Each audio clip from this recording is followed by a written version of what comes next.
Pada Januari lalu, Kejaksaan Negeri Kejari Bengkulu sempat mengembalikan berkas perkara dugaan tindak pidana korupsi pembangunan atau rehabilitasi sarana dan prasarana pokok unit perbenihan di Dinas Kelautan dan Perikanan DKP Kota Bengkulu tahun 2018 ke penyidik Tipikor Polres Bengkulu karena dinilai belum lengkap atau P18. Berkas tersebut atas tersangka Wakil Direktur CV Bumi Dian Pratama berinisial DI 43 tahun. Setelah tim penyidik unit tindak pidana korupsi Tipikor Satreskrim Polres Bengkulu melengkapi petunjuk kelengkapan berkas, saat ini berkas perkara tahap pertama tersebut telah kembali diserahkan ke Kejari Bengkulu.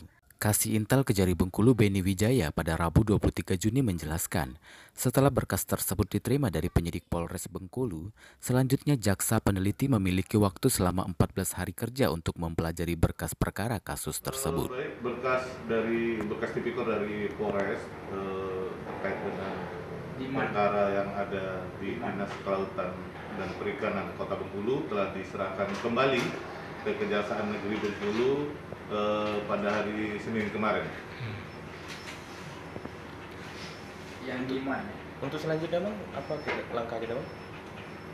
Dengan penerimaan berkas itu kan berkas yang dikirimkan untuk tersangka yang pertama. Dari petunjuk kita, kita membaca dari berkas yang pertama itu bahwa ada orang-orang lain yang dapat dipertanggungjawabkan pidana terhadap dari perbuatan tindak pidana tersebut. Sehingga dari petunjuk kita itu muncullah SPDP untuk tersangka lainnya. Jadi dari berkas perkara yang pertama telah kita kasih petunjuk, dari petunjuk itu timbul SPDP baru. Setelah itu berkasnya kemarin dikirimkan lagi ke Kejaksaan Negeri Bengkulu. Dari berkas dikirimkan lagi itu kita membaca lagi, kita teliti lagi apakah semua petunjuk-petunjuk yang diberikan oleh jaksa pada penyidik telah dipenuhi. Jadi kalau seandainya nanti telah dipenuhi cukup, maka Kejaksaan akan segera mem-P21-kan perkara itu dan akan segera kita limpahkan ke pengadilan. Sementara itu, Kasat Reskrim Polres Bengkulu AKP Yusyadi mengatakan, pelimpahan tahap pertama tidak hanya berkas perkara atas tersangka Wakil Direktur CV Bumi Dian Pratama berinisial DI.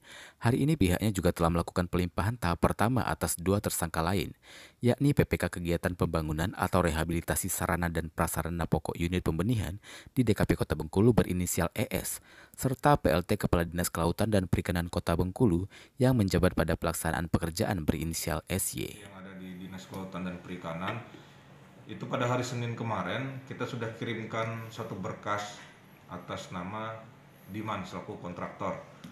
Ya, kemudian untuk hari ini tadi dua berkas perkara juga untuk PPK dan PA-nya sudah kita kirimkan juga ke Kejaksaan. Nah, setelah itu kita tinggal menunggu dari pihak Kejaksaan untuk melakukan penelitian terhadap berkas perkara tersebut. Dan kami akan tunggu kabar apakah nanti ada P19 atau dinyatakan lengkap oleh pihak Kejaksaan. Feby Elmas Dito melaporkan dari Kota Bengkulu.